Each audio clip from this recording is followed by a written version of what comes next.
It's been several years since I've played a Need for Speed game, last one being Need for Speed Rivals. Since then, I've been overall disappointed with the franchise, and in a small way, I was hoping Payback would bring me back to the series with some renewed interest. In no small feat, we shall now uncover to see if Payback does just that. What Payback does with its story is in essence tries to incorporate small elements from previous Need for Speed games with its Fast and Furious style storytelling. You're greeted with Tyler, Jess, and Mac, who are part of a racing crew trying to infiltrate a race by stealing a supercar. Unfortunately, your crew is then taken out by Navarro, who has turned against you to work with House, who now has control of Fortune Valley. 6 months later, you now have to rebuild all that was taken from you. This reminds me of a JRPG game I played that had a sequel. What was it? Yes, Code Steel, of course. You were then asked to join an opposing gang leader, Marcus, who is hell-bent on controlling your destiny, eventually allowing you to later on see what House was really up to. Where my issues with the story first began is with its characters. There is a fundamental flaw on how all of it's represented. Every character feels flat in its voice acting, and when it comes down to implementation, it feels forced, to a point it's cheesy if not laughable at best. If you're going to grow character depth, make sure it's done in a way that would make the player feel warranted and want to care for each character. Otherwise, you miss the mark entirely, and Payback somehow missed its mark. The sad part is, by the time the story gets any good, it's too late.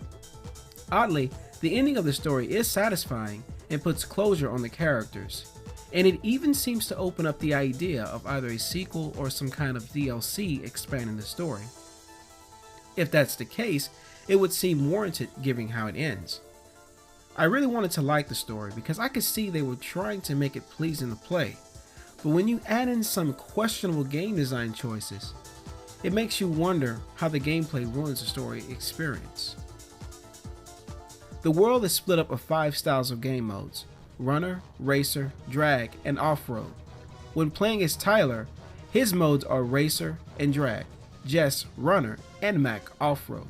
Since you have these modes, the game overall gives you some variety and allows the game to break up the monotony, which are a huge plus. The game is open world too, but it feels empty.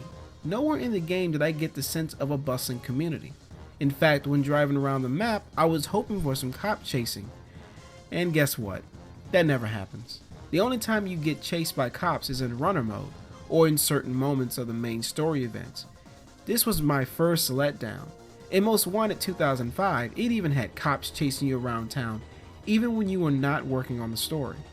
With this element missing altogether, you will find yourself more than likely fast traveling to new events instead. Races are scattered all across the world of Fortune Valley.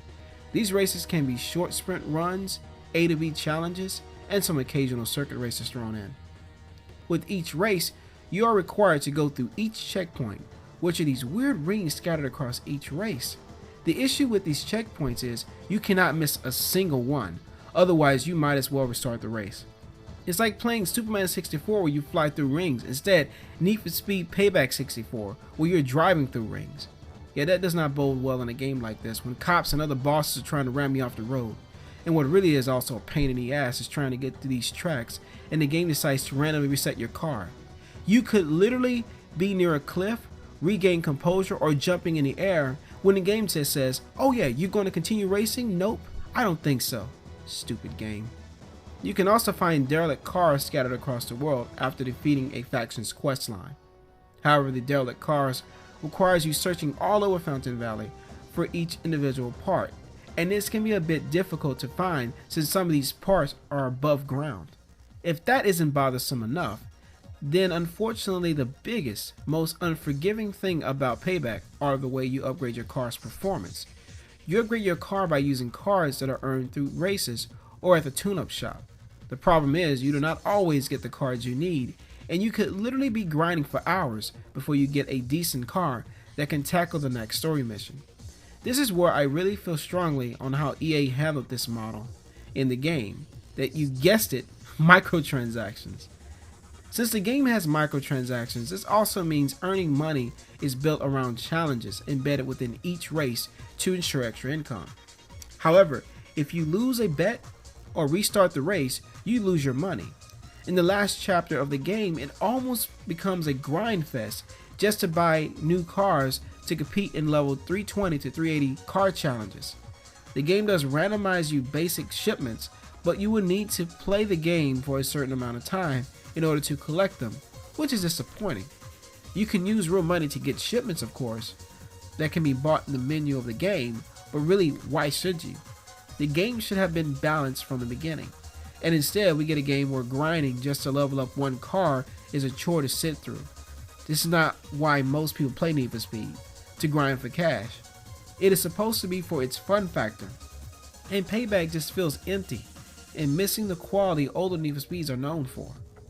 Payback also suffers from tons of bugs such as game crashes, late load textures, extremely long load times, and inconsistent AI, from being too aggressive to being drunk. Need for Speed Payback really could have been the next game in the series to bring it back to its former glory, but instead we get a game that was dead set on microtransactions as its main model, poor storytelling that really leaves much more to be desired, and an open world that feels lifeless and uninspired. If you were expecting more from Payback other than what I just mentioned, then sadly you might want to look elsewhere. Thanks for joining me here on my review of Need for Speed Payback. Now I think it's time to get to our next game. Yep, Blue Reflection, you are next.